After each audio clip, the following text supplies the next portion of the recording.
Welcome back. This is video number 3. And now that you understand the buyer keyword intent, it's time to go ahead and get some keywords. And we'll talk about understanding LSI as well, so that when you begin to look for keywords, you can look for similar keywords, which is basically what LSI is all about. So LSI stands for latent semantic indexing. It's just another fancy name of similar keywords. So what I want to do before we go out and search for keywords is to give you some examples of LSI. So as you know, Google sends out a robot or a computer that tries to read and understand what is on your page. So if you understand this concept and you can help Google out, then most likely it'll categorize you in the right area.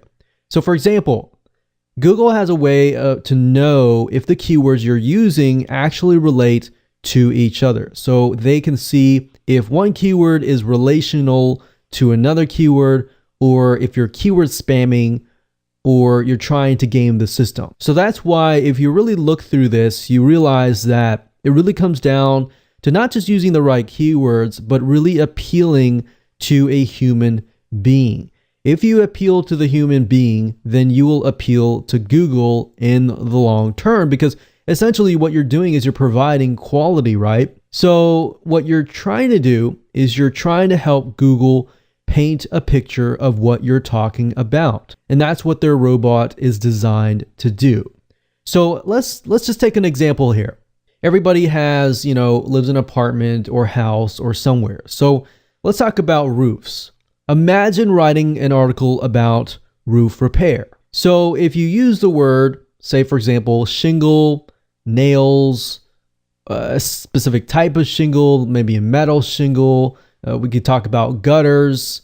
Google knows at that point that the word shingle, the word nail, and the word roof and the repair, Google knows that you're talking about roof repair because they have a massive dictionary of words that they're able to see the relationships between each word. So in that case, Google knows what you're talking about. And if you just try to keyword spam it like roof repair, roof repair, roof repair, Google's going to know that as well. And they're going to know that you're trying to game the system. And that's really not going to be appealing as much to a real live human being.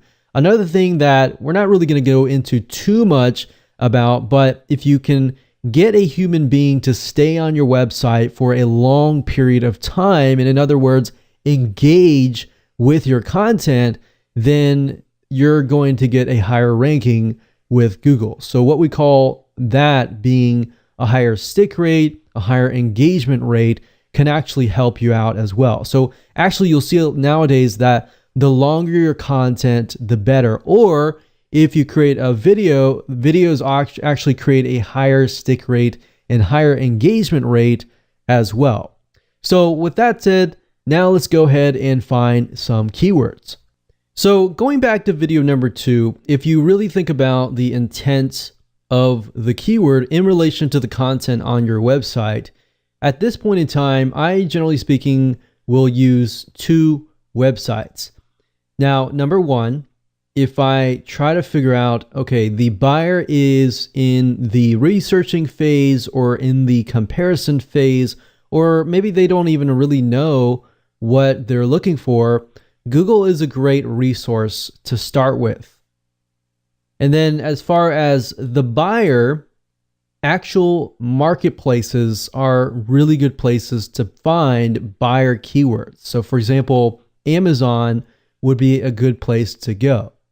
Now, you'll realize in just a minute that I'm not really using any keyword tool. What I'm using is what we call the suggested keywords. Now, in order for the suggested keywords to show up in Google or Amazon, that means that there must be a high volume of people searching for it. So if you go to Google, for example, you know how you type in a keyword, let's say, for example, how to repair a roof. And when you do that, you can see that Google gives you a list of suggestions. So we can see how to repair a roof, leak, leak around a vent, or roof truss. Now, we know off the bat that these are highly searched. Now, if there are any relation to your business, then these are great words to use.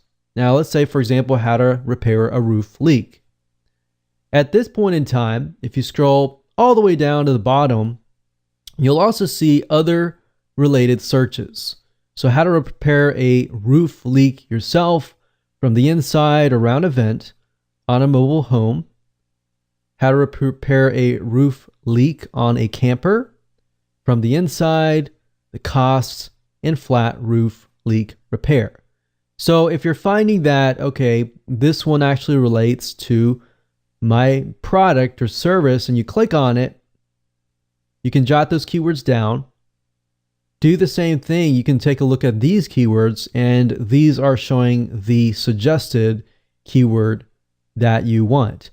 So what you can do is you can simply highlight these like so, and simply copy the text, and paste that into your notepad. Now, there are tons and tons and tons of other keywords, but these are great keywords to start out with. Now, generally speaking, what I like to do is I like to use these as article titles. Now, if you dig a lot deeper and you look at particular articles that are surrounding these particular titles, or if you take these long tail keywords or long phrase keywords and you put them into your favorite keyword tool, whether that be Google Planner or another keyword tool, that keyword tool will, generally speaking, will give you a larger list of keywords that are related. And those are what we call LSI keywords, or latent semantic keywords, or keywords that are actually related to the direct main keyword. So again, if I'm doing any type of keyword researching and I'm looking for somebody who is researching or they're comparison shopping, I'll type that in here. I'll look at these. I'll pick and choose from these, create these as titles, and then I'll plug these into something like Google Keyword Planner. And then I'll get a list of detailed keywords and use those lists of keywords. You don't have to use all of them, but use some of them inside of your article content, whether that be your written content or your video content. Now, a really, really great way to get rankings is using the same method that I showed you here.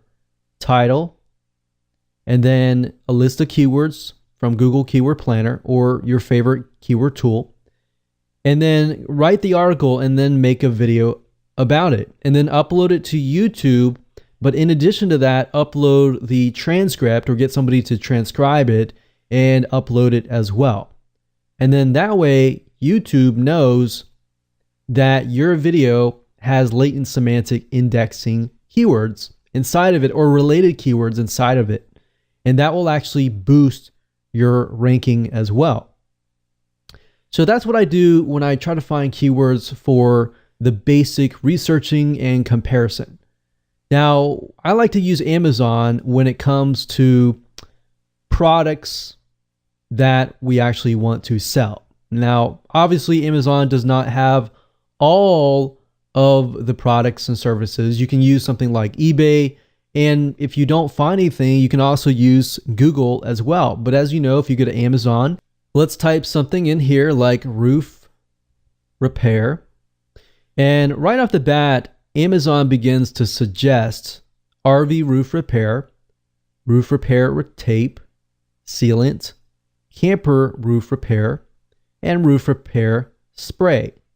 Now, remember, we actually saw the camper roof repair in Google as well. So if we take a look at here, this gives us some ideas about what keywords people are using. You can even look at the ratings, the negatives and the positives, and see what kind of language people who buy this actually use, so that you can use those same terminology and language to speak to them. Because otherwise, if you don't speak their language, they'll feel like, wait a minute, you're not really, maybe are you legitimate? So you really want to make sure that you speak their language, speak to them and their needs.